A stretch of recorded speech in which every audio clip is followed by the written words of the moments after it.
Hey there friends, in this video I'm gonna show you how you can use DALL-E in ChatGPT to change the look of the clothes and photos.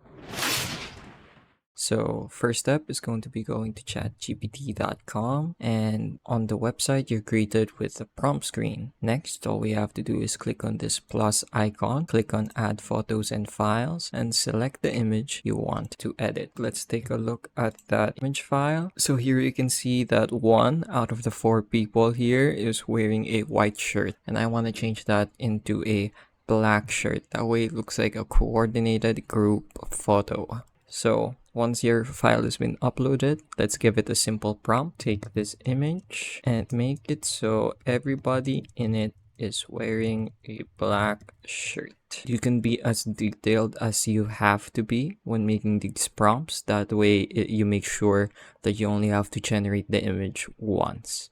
So I'm going to go ahead and press enter. Then it's going to analyze the image, and all we have to do is give it a minute or two to process and create that new image. The good thing about using generative models like these is that you don't have to spend upwards of an hour or more with something like Photoshop. You can get good results in as quickly as a few minutes. So here's our finished product, and I would say that ChatGPT has done a great job of making it look clean and natural. So let's take a closer look. Yep, I don't see anything that immediately strikes me as wrong, and I'm very pleased with the results. I'm gonna go ahead and mouse over it and click on this download button. That way it's saved for whatever I need the image for. So that's how to change the look of your clothes using ChatGPT's DALL-E.